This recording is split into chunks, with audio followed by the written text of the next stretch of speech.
I was dragged into the royal court in chains, and the first thing I noticed was that my family had already decided I was guilty. Honestly, that was almost impressive. I had not been questioned yet. No witness had spoken. No real proof had been shown. But my father sat on the throne, with a face colder than winter stone. My older brother glared like a wounded hero, and the saintess stood in the middle of the hall crying into a silk handkerchief. Of course she was crying. Alira Tendel always cried at the perfect time. If tears were a weapon, this woman could probably conquer 3 kingdoms before lunch. I lifted my head, and the chains around my wrists gave a dull clink. The sound echoed through the giant marble hall. Hundreds of nobles watched from both sides, whispering behind jeweled fans and golden cups. Some looked shocked. Most looked entertained. My father's voice rolled across the court. Rowan Ashford, second prince of the empire, you stand accused of poisoning Crown Prince Cedric and plotting to seize the throne. I looked at my older brother. Cedric stood near the throne, pale but very much alive, wearing a white cloak that made him look like a tragic painting. His hand rested dramatically over his chest, even though the palace doctor had already said he would recover. I nearly laughed. I had spent 3 months tracking the poison meant for Cedric. I had followed smugglers, bribed apothecaries,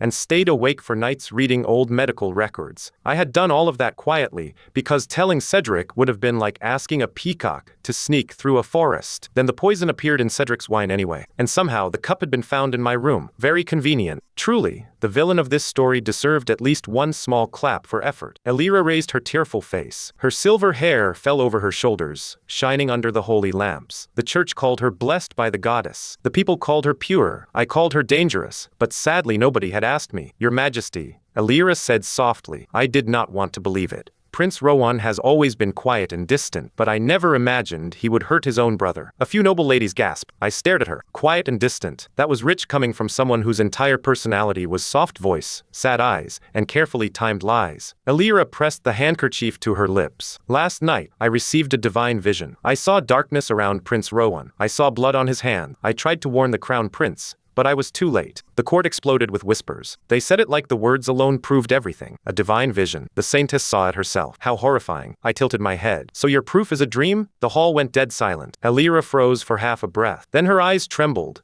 and she looked like someone had kicked a puppy in front of a temple. Cedric stepped forward angrily. How dare you mock the saintess after what you did? I looked at him with tired eyes. Brother, if I wanted you dead, I would not use poison so obvious a kitchen maid could find it. More gasps filled the room. Someone dropped a fan. Cedric's face turned red. You admit you know about poison? I admit I have a brain, I said. I understand that may sound suspicious in this palace. That did it. Half the court looked horrified. The other half looked like they wanted to laugh but enjoyed breathing too much. My father slammed his hand on the armrest. Enough. The whole hall shook with silence. I turned to him. For one foolish second, I hoped he would look at me like a son, not as a prince, just as the child who once followed him through the palace gardens holding a wooden sword. But Aldrich's eyes were cold. There was no father there today. Only the emperor. Alira has never lied to this family, he said. I almost smiled. That is a brave thing to say about someone you barely know. Alira flinched again, and the nobles whispered louder. She was good. I would give her that. Every time I spoke, she made herself look smaller. It was like watching a spider pretend to be a butterfly. My mother sat beside the throne with trembling hand. Empress Rowena had not said a word. Her eyes were wet, but she did not defend me. That hurt more than the chain. I looked at her, waiting. Just once, mother. Ask me if I did it. She lowered her gaze. That led to a little crack inside me. Cedric stepped closer, his voice full of anger and hurt. I trusted you. I slowly turned back to him. No, you didn't. Cedric froze. My voice stayed calm. You liked having nearby because I handled the ugly work you were too proud to touch. When nobles bribed guards, I found out. When merchants cheated the army, I found out. When someone sent poison into your household,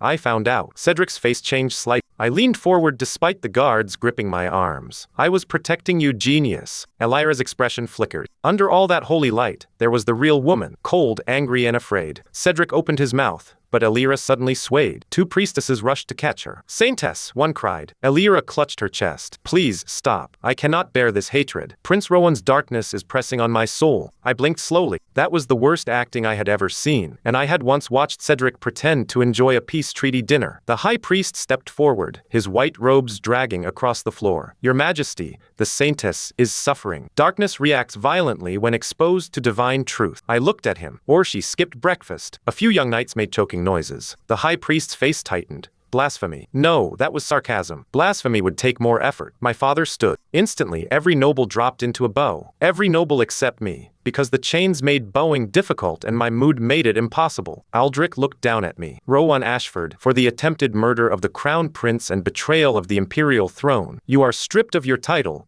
your rank, and your rights as a royal. The words hit the hall like thunder. The nobles gasped again, because apparently that was their only hobby. I stared at my father. He continued, your name will be removed from the royal registry. You will be exiled from the capital before sunrise. My mother finally made a soft sound. Aldrich, the emperor, did not look at her. The sentence is mercy. Mercy, I tasted the word like ash. I had risked my life for this family. I had cleaned up their secrets. I had covered Cedric's mistakes, softened the emperor's enemies, and protected my mother from court schemes she never even noticed. And now they gave me mercy. How generous. Cedric looked away. My mother cried silently. Elira lowered her eyes, but I saw the tiny movement of her mouth. The saintess was smiling at a funeral she caused. I let out a quiet laugh. My father's eyes narrowed. You find this amusing? I lifted my chained hands slightly. A little. The court froze again. I looked at each of them. Then my gaze returned to Elira. You should have killed me, I said. Elira's smile vanished. A cold wave passed through the hall. Cedric snapped. Is that a threat? I looked at him with pity. No, it is advice. The guards yanked me back, but I kept staring at Elira, because when someone innocent survives, I said, the truth starts walking. For the first time that day, Elira looked afraid. It wasn't enough for the nobles to notice, but enough for me to see. The guards dragged me from the court while everyone watched. Nobody moved to stop them, and nobody asked for one more piece of evidence. Behind me, Elira began crying again. Naturally, by sunset I was no longer a prince. By midnight, I was bleeding in the snow outside the capital wall. The guards had taken my cloak,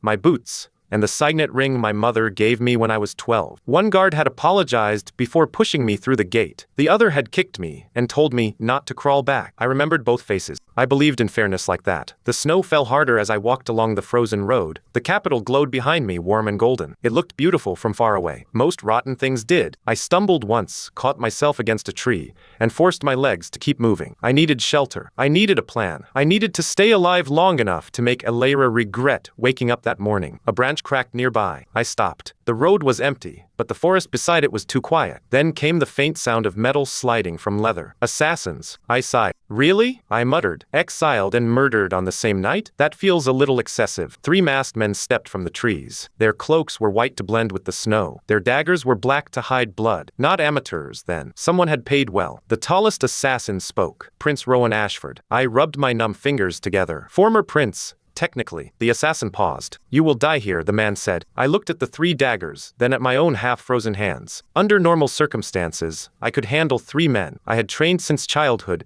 and unlike Cedric, I practiced with people who actually hit back. But tonight, my body was exhausted. My ribs screamed. My legs felt like wet paper. So naturally, this was a terrible time for murder. The first assassin lunged. I moved sideways, grabbed the man's wrist, and used his own momentum to slam him into a tree. The dagger fell into the snow. I kicked it up and caught it, because if the universe was going to be rude, I could be rude back. The second assassin attacked from the left, then rushed from behind. I twisted, but my injured ribs locked up. The dagger flashed toward my back. A black arrow was fired and hit the tree near us. I turned sharp. A black carriage stood on the road like it had appeared out of a nightmare. 4 dark horses pawed at the snow. The carriage door opened, and a woman stepped down wearing a long black coat lined with silver fur. Lady Cassia Blackthorn, the villainess of the empire. At least, that was what every noble called her when they thought she could not hear. Cassia had midnight black hair, sharp violet eye, and the kind of calm face that made arrogant men suddenly remember urgent appointments. She carried no visible weapon, but 2 archers stood behind her carriage, bows already drawn. She looked at me injured in the snow. Then she looked at the assassins. Then back at me. My, she said. You look terrible, your highness. I pressed a hand to my wounded shoulder. Former highness. Cassia's lips curved. How efficient of them. I leave the capital for one evening, and the royal family throws away its only useful son. I stared at her. Most people would gasp panic, or pretend they had always supported me. Cassia simply sounded annoyed, as if the palace had delivered the wrong furniture. The tallest assassin tried to crawl away. Cassia did not even look at him. Do not move. He moved anyway. 1 arrow landed in the snow beside his face. He stopped moving. Smart man. Cassia walked closer to me. The snow did not seem to touch her, or maybe it was afraid of her. I would not blame it. You have 2 choices, she said. You can keep walking until you collapse and freeze, or you can get into my carriage. I looked at the carriage, then at her. Why help me? Cassia raised one brow. Because unlike your family, I enjoy checking facts before ruining lives. That answer was almost funny. My vision blurred for a second. Cassia noticed. Her expression changed, but only slightly. Also, if you die here,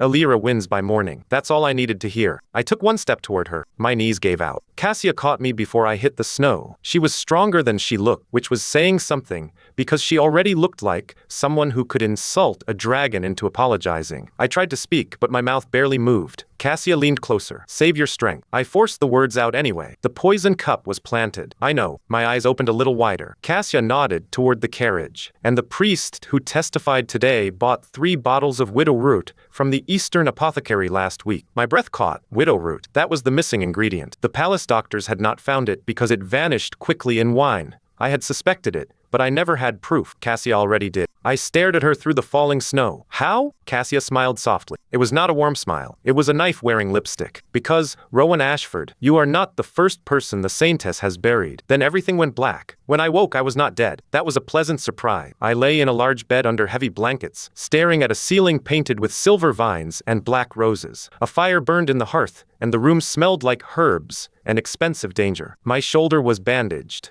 My ribs were wrapped. My wrists had been cleaned. Someone had also dressed me in a soft white shirt. I looked down at it. Too soft, too clean, too suspicious. The door opened. Cassia entered carrying a tray. Behind her came an older maid with gray hair and a face that said she had seen every scandal in the empire and judged most of them boring. You are awake, Cassia said. I pushed myself up and immediately regretted every choice my body had ever made. The maid said firmly, lie down before your stitches open, young man. I blinked. No one had called me young man in years. People usually called me your highness, traitor, or that quiet prince who ruins everyone's fun. Cassia set the tray beside me. This is Marta. She will bully you into surviving. Marta gave a proud nod. Someone has to. I looked at Cassia. Where am I? Blackthorn Manor. That explained the black roses. It also explained why the room looked richer than some royal guest chambers. The Blackthorn family had that old money. I slowly leaned back. Taking in an exiled traitor is dangerous. Cassia poured tea. Only if he is boring. I have been called many things, but boring usually comes after dangerous. Good. Then try not to disappoint me. Marta stopped what she was doing and snorted. I accepted the tea. My fingers were still stiff, but the warmth helped. For a moment, the room was quiet except for the fire. Then Cassia sat across from me. Her expression became serious. I need to know how much you already discovered. I watched her carefully. About what? Elira, the church, the poison, the noble families paying for miracles. Pick any disaster. They are all connected. My grip tightened around the cup. Outside,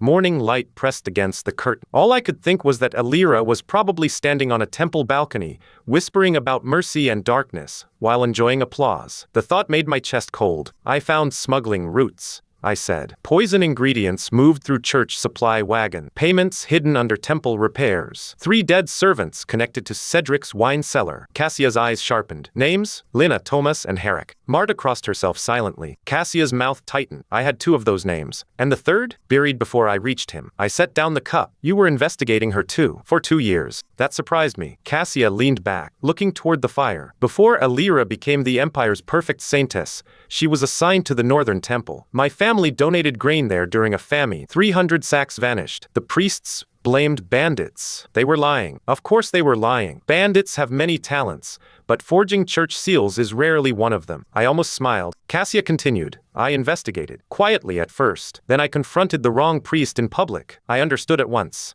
And Elira ruined you. Cassia's eyes turned colder. She cried. She said I bullied temple people. She said I mocked the poor. She said I hated her because she was loved by the goddess. Marta muttered. Nasty little candle sniffer. I looked at her. Marta lifted her chin. I said what I said. For the first time since the court, I truly laughed. It hurt my ribs, but it was worth it. Cassia watched me for a second, and something unreadable passed through her eyes. Then she reached beside her chair and lifted a leather folder. I did not save you because I am kind, she said. Kind people send flowers. I prefer evidence. She placed the folder on my lap. I opened it. Inside were copied ledgers, witness statements, sketches of hidden temple rooms, delivery dates, names of priests, names of nobles, and one page that made my entire body go still. A drawing of Elira Tendel standing in a side alley behind the Western Temple. Beside her was a masked man with a scar across his jaw. I knew that scar. I had seen it the night before. The tallest assassin. Cassia tapped the page. This was drawn 3 nights ago by one of my informants. My voice went quiet. She hired destroyed them before the trial. Yes, Cassia replied. So the exile was never enough. I stared at the sketch until the paper blurred. Elira had not just framed me. She had expected the emperor to spare me from execution, then arranged for me to die outside the walls. The palace would mourn with dry eyes. The saintess would pray over an empty coffin, and the truth would freeze in the snow. Cassia opened the folder to another page. This is worse. I looked down. At first,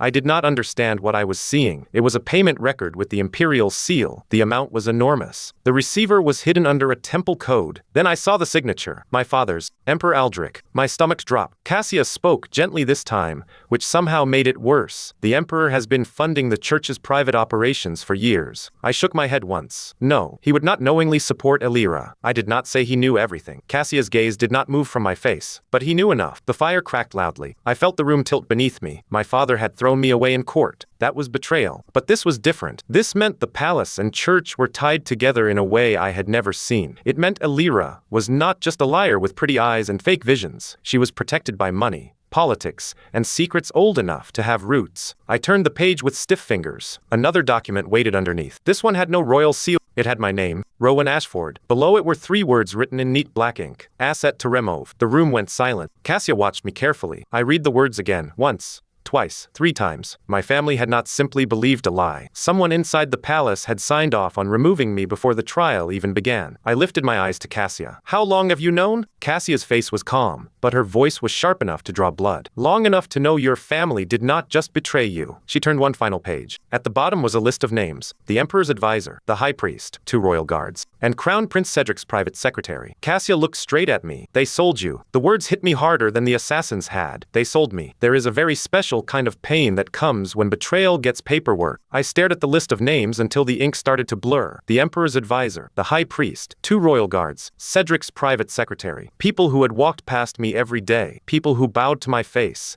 accepted my orders, smiled at my mother's dinner table, and probably complained about the weather while arranging my death. How polite of them. Cassia watched me from across the room, her expression calm but not cold. She was not pitying me. She was waiting to see what kind of man would crawl out from under the ruins. I closed the folder slowly. My father signed the payment record, I said. Cassia folded her hands. Yes, but this removal order does not have his seal. No, that order came from somewhere else inside the palace. I looked back at the page. Cedric's secretary, among others. The room felt smaller. My brother's private secretary, Lord Melvin Crane, had served Cedric for 5 years. Thin face, nervous hands, always smelled like mint oil. I had once caught him selling scheduled details to a foreign merchant. Cedric wanted him dismissed. I stopped it. I thought it was better to watch a known rat than chase an unknown one. Apparently, the rat had found a bigger cheese wheel. I let out a breath. Cedric may be arrogant, but he is not careful enough for this. Cassia's mouth curved slightly. That is the nicest insult I have heard all week. It was not meant to be nice. That makes it better. Marta placed a bowl of soup on the table beside me. Eat before you start overthrowing anything. I looked at the bowl. Is overthrowing allowed after soup? In this house, only after soup and clean bandages. Cassia nodded seriously. Marta runs a strict rebellion. I picked up the spoon because arguing with Marta felt more dangerous than arguing with my father. The soup was hot, salty, and annoyingly good. My body remembered it was half dead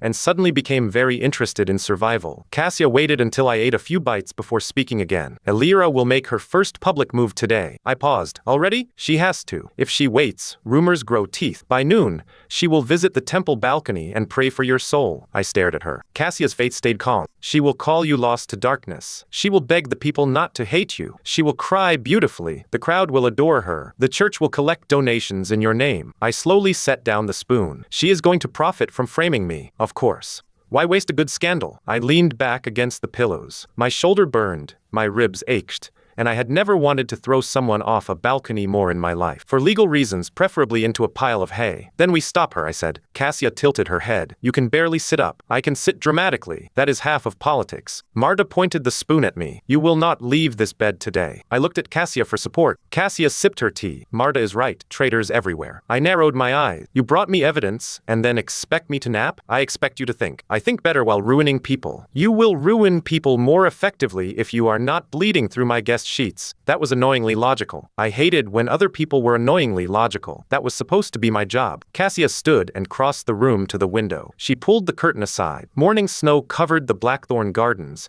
and beyond the tall iron fence, the road to the capital disappeared into white fog. My people are already in the city, she said. We cannot stop Elira from speaking, but we can decide what the crowd hears afterward. I looked up. You have spies in the temple. Cassia turned back with a faint smile. I have friends in disappointing places, Marta muttered, and enemies in expensive ones. Cassia ignored that, which told me Marta was correct. I reached for the folder again. What do you need from me? Names. Roots. Anything you found before they arrested you. My study was sealed. I assumed. My hidden notes were under the third stone behind the old training yard. Cassia paused. I gave her a tired smile. What? You thought I kept treason evidence in a desk drawer? I was hoping the royal palace had at least one sensible person. It did. They exiled him. Cassia smiled wider this time, and for some reason, that felt like a victory. She moved to the writing desk and picked up a small silver bell. One ring later, a young man entered the room. He looked about 17, with messy brown hair, sharp eyes, and the posture of someone who had been caught stealing bread more than once and regretted none of it. Finn,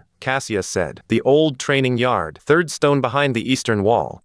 Retrieve everything hidden there. Avoid palace patrols. Finn grinned. So a normal morning. If you get caught, I will deny knowing you. Very loving, my lady. Try not to be memorable. Finn looked at me, then bowed with far too much excitement. Former Highness, big fan of your trial speech. The breakfast line was excellent. I blinked at him. Cassia sighed. Finn, he straightened. Right. Stealing first, compliments later. He vanished out the door before I could decide if I liked him. I looked at Cassia. Is everyone in your house like this? No, some are worse. That answer should have worried me. Instead, I felt something strange settle in my chest. Not peace. Definitely not safety. I was still an exiled prince hiding in the manner of a woman half the empire called evil. But for the first time since the trial, I was in a room where people saw the board clearly. No fake tears. No divine visions. No family members pretending betrayal was mercy. Just evidence, sarcasm, and soup. Honestly, I had survived on less. By noon, Cassia brought in a magic mirror. It was a flat oval of polished black glass set in a silver frame. When she touched the edge, mist rolled across the surface, and an image appeared. The main temple square. Thousands of people filled the streets below the white marble steps. Priests stood in perfect rows. Church banners waved in the cold wind. At the highest balcony stood Elira Tendel, glowing under a halo of golden light. I stared at the mirror. She really brought lighting. Cassia sat beside the bed. The church loves drama. Elira wore a white gown and a sorrowful expression. Her silver hair flowed behind her like a holy waterfall. If I did not know better, I might have thought she was grieving. Thankfully, I knew better. She lifted her hands, and the crowd fell silent. My beloved people, Elira began, her voice soft but carried by a spell. Today my heart is heavy. I folded my arms carefully. Her heart must be exhausted from all that acting. Marta stood behind us with fresh bandages. Do not insult acting. My niece performs in tavern, and she has never framed a prince. Fair point. Elira continued. Prince Rowan was born into light, yet darkness tempted him. We must not hate him. We must pray that his soul finds peace. The crowd murmured sadly. Someone in the front actually started crying. Amazing. I had been alive that morning, but apparently my soul had already packed a bag and left town. A priest brought forward a silver donation bowl. Cassia's eyebrows lifted. There it is. Elira placed both hands over the bowl. All donations today will go to the orphan shelters that Prince Rowan once supported, so even his fallen name may help innocent children. My jaw tightened. Those orphan shelters were mine. I had funded them with my own allowance since I was 15. Cedric called it sentimental. My father called it unnecessary. Elira had just turned them into a pretty box for temple money. Cassia noticed my expression. Careful. I am being careful. You look like you want to climb through the mirror. I would use the stairs. I am injured, not uncivilized. Before Cassia could answer, the image shifted. A young girl near the front of the crowd stepped onto a fountain base. She could not have been more than 12. Her coat was patched. Her face was thin. Her hands shook as she cupped them around her mouth. Saintess Elira. The girl called out. Is Prince Rowan really evil? The crowd turned. Priest stiffened. Elira smiled with painful gentleness. Child, evil can hide behind noble faces. The girl swallowed. But he paid for my brother's medicine. The temple said there was no money. Prince Rowan sent a doctor. The square went quiet. Very quiet. I sat up a little straighter. Cassia's eyes sharpened. Elira's smile did not break, but something behind it twitched. The girl continued, braver now. And when the roof fell at the south shelter, Prince Rowan paid workers to fix it. He came at night, so nobody would praise him. Whispers spread through the crowd. Elira stepped forward. My dear child, grief makes us remember people kindly. The girl shook her head. I am not grieving. I am confused. Oh, I like this child. A priest moved toward her, but several commoners blocked him, without making it obvious. One man suddenly dropped a basket. A woman stepped sideways to help. Another man coughed loudly and planted himself in the way. Cassia looked pleased. I turned to her slowly. Your friends in disappointing places? She is one of them. The child? Her name is Naya. She runs messages better than most knights. I stared at the mirror as Nia pulled a folded paper from her coat. My brother kept the letter, Nia said. Prince Rowan wrote that children should never owe adults for kindness. The crowd buzzed louder. Elira's eyes sharpened for one dangerous second. Then she smiled again. Bring the letter to me, child, she said. I will bless it. Bless it. Burn it, more likely. Nia looked down at the priests, then at the crowd. I already gave copies to 6 people. Cassia made a soft sound that might have been a laugh. I looked at her. You taught her that? Naya taught me that. The square erupted. People began asking questions. If Rowan was evil, why had he helped the shelters? If the temple received so many donations, why had the roof collapsed? If the saintess cared for orphan, why did a prince have to pay for medicine? Elira lifted her hands again, trying to regain control. Then a man near the back shouted, my son worked in the palace kitchen. He vanished after saying the prince asked about poisoned wine. The crowd turned again. I stopped breathing for a second. Cassia leaned forward. The man was old, with a gray beard and red eyes. He held a small wooden token in his fist. My boy's name was Thomas, he shouted. The temple told me he ran away, but he loved his mother. He would never leave without sending word. Thomas, one of the dead servants. I felt the room go cold around me. Elira's face paled, but only slightly. The high priest stepped forward fast. This gathering is for prayer, not wild accusation. Then answer him, someone yelled. More voices joined. Where did the donations go? Why was the prince exiled so quickly? What happened to the kitchen boy? Elira pressed a hand to her chest. The golden light around her brightened. Oh, here came the miracle. I had seen that glow before. At state ceremonies, at healing events, at every public appearance where Elira needed people to stop thinking and start clapping. Cassia stood quickly. Watch the left pillar. I looked. Behind Elira, half hidden by a carved angel, a small crystal device pulsed with gold light. Magic tool, not holy power. A cheap little sun pretending to be the goddess. The light washed over the crowd. People began to quiet. Their faces softened, their anger turning foggy. I gripped the blanket. She is calming them by force. Yes. Can you break it? Cassia smiled. Already did. In the mirror, a black bird landed on the left pillar. At first, no one noticed. Then the bird pecked the glowing crystal. Once. Twice. The crystal sparked. Elira's golden halo flickered like a bad candle. The crowd gasped. The bird pecked again. The crystal cracked. The holy glow died instantly. For 3 beautiful seconds, Elira Tendel stood on the temple balcony with no light, no glow, and no divine sparkle. Just a very pretty lyre blinking in public. The crowd went silent. Then a child yelled, was that bird the goddess? I laughed so hard my ribs nearly sent me to meet her. Cassia looked extremely satisfied. That was Percy. You named your sabotage bird Percy? Marta named him. Marta crossed her arms. Percy is a professional. Down in the square, Elira recovered quickly. Too quickly. She stepped back, and the high priest rushed forward. A test, he declared. The goddess tests our faith with silence. That man had a talent for nonsense. I almost respected it. Almost. Then the temple bells rang. Not the normal noon bells. Alarm bells. The image in the mirror shook as people turned toward the palace road. A group of imperial knights rode into the square wearing white cloaks, marked with Cedric's crest. At their front was Lord Melvin Crane, Cedric's secretary. My fingers tightened around the blanket. Melvin dismounted, holding a sealed scroll. His narrow face looked pale and furious. He climbed the temple steps and announced, by order of Crown Prince Cedric, anyone spreading false rumors about the traitor Rowan Ashford will be arrested for sedition. The crowd recoiled. There it was. The palace protecting the church before the questions could grow legs. Melvin looked up at Elira and bowed deeply. Saintess, His Highness sends his protection. Elira's smile returned. Small, sweet, poisonous. I slowly turned to Cassia. Did Cedric order that? Cassia did not answer immediately. That was answer enough. She touched the mirror, and the image zoomed closer to Melvin's hand. A ring glittered on his finger. Silver band, blue stone, tiny crack on the left edge. I knew that ring. Cedric gave it to him after the border treaty. Melvin has access to Cedric's seal, I said. And his messenger hawks, Cassia added. So any order could look like Cedric sent it. Exactly. The old anger inside me shifted. It became colder, cleaner. Cedric was still a fool. A loud, proud, saintess-worshipping fool with the emotional depth of a decorative plate. But someone was using his name. Someone was steering him. And if I knew my brother, he probably had no idea his private secretary had just threatened half the capital in his name. Melvin ordered the knights to seize Nia first. The little girl backed away. The crowd hesitated. They were angry, but imperial knights were still imperial knights. A sword had a way of ending debates. One knight grabbed Nia by the arm. I moved before thinking and nearly tore my stitches open. Cassia's hand caught my shoulder. Stay down. He is taking her. No, he is making a mistake. In the mirror, Nia looked looked terrified for exactly 1 second. Then she bit the knight's hand, hard. The knight yelped and let go. Nia ducked under his arm and vanished into the crowd like a rabbit with tax problem. People surged around her, blocking pursuit. Melvin's face twisted with rage.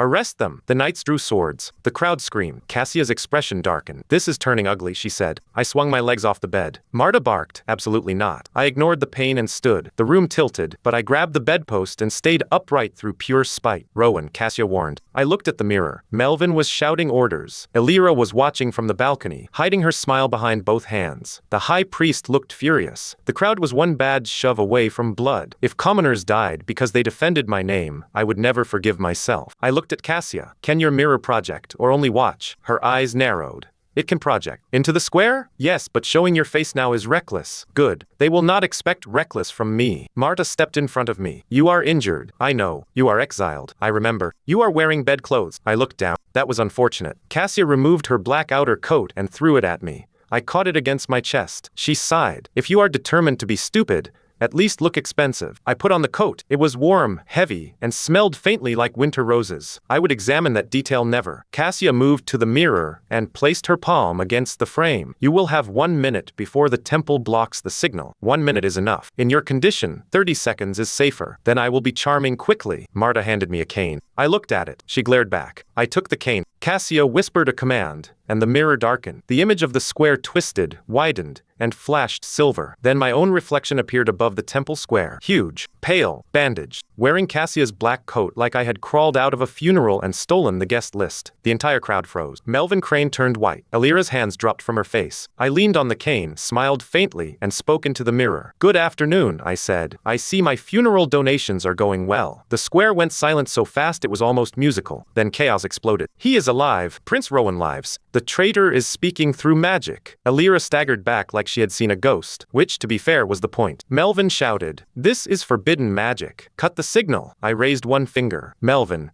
you should calm down. Panic makes guilty men sweat, and your forehead is becoming very honest. A wave of shocked murmurs rolled through the crowd. Melvin's mouth opened and closed. Excellent. Public humiliation was truly a healing art. I looked at the people below. Citizens of the Empire, I will not ask you to believe me because I am a prince. I am not one anymore. I will ask you to believe your own eyes. Cassia moved beside the mirror and fed it the first image. The drawing of Elira meeting the scarred assassin appeared beside my face, massive and clear. The crowd gasped. Elira's face drained of color. I spoke calmly. This man attacked me outside the capital last night. This drawing was made 3 nights ago, before my trial, after a meeting behind the Western Temple. The high priest roared, "Lies!" I smiled. "Your Grace, you shout like a man who recognizes the alley." People turned toward him. His face went purple. I continued. I was exiled before sunrise. Yet assassins were waiting for me before the snow even covered the road. Either they are wonderful guessers, or someone arranged my death before judgment was given. The crowd grew louder. Melvin drew his sword. Do not listen to him. I looked at him. Lord Melvin Crane, did Crown Prince Cedric truly order you to arrest children and grieving fathers today? Melvin froze. Because if he did, say so loudly. I continued. I would love to hear you explain why my brother suddenly fears questions more than poison. The knights looked at Melvin. The crowd looked at Melvin. Even Elira looked at Melvin, but her eyes held pure warning. Melvin swallowed. Too slow. I smiled wider. That hesitation was beautiful. Thank you. Someone in the crowd laughed. Then more people laughed. Melvin's face turned red. Cassia whispered, 10 seconds. I looked straight at Elira. Her perfect mask was cracking at the edges. Saintess Elira, I said. You told the Empire darkness reacts when exposed to divine truth. She stared up at my image, eyes burning. I leaned closer to the mirror. Then why did your holy light go out when a bird pecked your little crystal? The square exploded. Elira actually took a step back. The high priest shouted orders. Priests scrambled toward the temple pillars. Knights tried to push through the crowd. People yelled, pointed, demanded answers. The mirror began to crackle. Cassia grabbed the frame. They are blocking it. I lifted my voice for the final words. To the people who framed me, enjoy your victory while it lasts. My image flickered. I smiled directly at Elira. Because I am coming back for every single one of you. The mirror went black. The room fell silent except for the fire. For 1 second nobody moved. Then my knees decided they had finished their royal duties for the day. I nearly fell, but Cassia caught my arm. Marta rushed over, scolding so fast I only understood half of it. Something about stitches, fools, and princes having the self-preservation instincts of wet chicken. Cassia helped me sit back on the bed. Her hand stayed on my arm for a second longer than necessary. That was reckless, she said. I looked at her. Was it effective? Her mouth twitched. Unfortunately, yes. Marta checked my bandages and gave me the kind of glare that could boil water. If you bleed on that coat, my lady will pretend she is angry, but I will be the one scrubbing it. I apologize to the coat, I said. Apologize to your organ. Cassia moved back to the mirror. The surface was still dark, blocked by temple magic. Then a knock came at the door. Not a normal knock. 3 fast taps. 2 slow, 1 fast. Cassia's expression changed instantly. Marta went still. I noticed both reactions and reached for the dagger hidden under the folder. Cassia noticed that too, but did not stop me. Enter, she said. Finn slipped into the room, breathless and covered in snow. His cheek was scratched, his sleeve was torn, and he held a wrapped bundle tight against his chest. I got the prince's notes, he said quickly. The palace patrols were everywhere, but I got them. Cassia stepped forward. What happened? Finn looked at me, then at the door, then back at me. Your former highness, he said, you have a much bigger problem. I tightened my grip on the dagger. Be specific. Finn swallowed. Crown Prince Cedric just issued a public order, he said. He says, Lady Cassia Blackthorn kidnapped you, bewitched you, and forced you to spread lies against the saintess. The room went cold. Cassia's face did not change. Mine did. Finn held up the bundle with shaking hands. And there is more, he said. The crown prince is leading knights here himself. They are coming to burn Blackthorn Manor before midnight. Finn's words landed in the room like a torch dropped on dry straw. Cedric was coming to burn Blackthorn Manor before midnight. For a moment, nobody spoke. The fire cracked in the hearth. Snow tapped softly against the window. Somewhere outside, a horse neighed like even the animals understood the day had gone completely insane. I looked at Cassia. Her face was calm, too calm. That was when I realized something important about Lady Cassia Blackthorn. When normal people got angry, they shouted. When Cassia got angry, the room became polite out of fear. Marta crossed her arms. Burn the manor? This manor? Finn nodded quickly. That is what the order says. Marta's eyes narrowed. Over my polished floors? I almost laughed, but my ribs threatened to resign. Cassia held out her hand. The order. Finn gave her a folded paper sealed with wax. The red mark on it was Cedric's falcon crest, my brother's official seal, the one used for military action. Cassia broke it open and read. I watched her eyes move across the page. Not fear, calculation. That was comforting, in the way a sharpened blade on your side was comforting. She handed the paper to me. The words were bold and dramatic, because Cedric never used 5 words when 30 angry ones could do the job. By order of Crown Prince Cedric Ashford, Lady Cassia Blackthorn is accused of kidnapping the exiled traitor Rowan Ashford and using forbidden magic to attack the Holy Church. Blackthorn Manor is to be searched. If resistance is shown, the property is to be seized and destroyed. I read it twice. Then I looked at Finn. Did Cedric say this himself? Finn shook his head. The order was posted at the West Barracks by Lord Melvin. Of course. That meant scented rat again. I tapped the seal. This is real. Cassia's eyes lifted to mine. Can Melvin use it without Cedric? He should not be able to. But he can. Yes. Marta clicked her tongue. Royal security sounds like a wet paper door. Sadly, I said. That is offensive to paper. Cassia walked to the window. Snow painted the gardens white, but beyond the iron fence, the road toward the capital was dark. Too dark. No lanterns yet. No knights yet. We had a little time. Not enough for safety. Enough for trouble. Cassia turned back. How many knights will Cedric bring? If he thinks you kidnapped me and attacked Alira? I leaned back, ignoring the pain in my shoulder. At least 50. Maybe more if Melvin feeds his temper properly. Finn winced. I saw 3 squads gathering. That is more than 50. Close to 80. Marta muttered something about feeding all 80 of them poison soup. Cassia looked at me. Can Cedric be reasoned with? I looked down at the order. My brother was proud, hot-headed, easily flattered. When he believed something, he charged at it like a bull in armor. But he was not cruel for fun. That was the annoying part. If Cedric had been evil, this would be simple. I could put his name on the enemy list and move on. But Cedric was not a mastermind. He was a sword being swung by someone else. And swords were dangerous even when they did not know who held them. He will not listen in front of his men, I said. Why? Because then he would have to admit he might be wrong. Cassia nodded slowly. So we make him choose between pride and proof. That sounds elegant. Painful, but elegant. I understood at once. If Cedric came here privately, Melvin could twist anything. If Cedric attacked and later realized the truth, it would be too late. But if nobles nobles, merchants, servants, and commoners all saw what happened. Cedric would not be able to bury it under palace language. Public betrayal needed public correction. And honestly, after my trial, I was developing a taste for dramatic entrances. Finn lifted the bundle he had taken from my old hiding place. I brought your notes. Also, there was something else under the stone. I frowned. Something else? He unwrapped the cloth. Inside were my coded notebooks, 2 narrow ledgers, a small knife, and a sealed letter I did not recognize. The wax on the letter was blue, my mother's color. My hand went still. Cassia noticed immediately. What is it? I did not put that there. I reached for the letter. My name was written across the front in my mother's handwriting. Rowan. Just that. No title. No formal address. My throat tightened before I could stop it. That was unfair. A single word should not hurt that much. I broke the seal carefully. The letter inside was short. My son, if you are reading this, then my fear was right. There are things inside the palace I cannot say aloud. The walls carry voices to the wrong people. I do not know who can be trusted. Do not trust the high priest. Do not trust Lord Melvin Crane. Do not trust any miracle that demands silence. If danger reaches you, find Cassia Blackthorn. I failed her once. I pray I will not fail you too. Mother. The room blurred for 1 second. I read the letter again. Then again. My mother had known something. Not everything. Maybe not enough to save me, but enough to be afraid. Enough to hide a warning where only I would find it. And she had written Cassia's name. I looked up slowly. Cassia's expression had changed. For the first time since I met her, she looked caught off guard.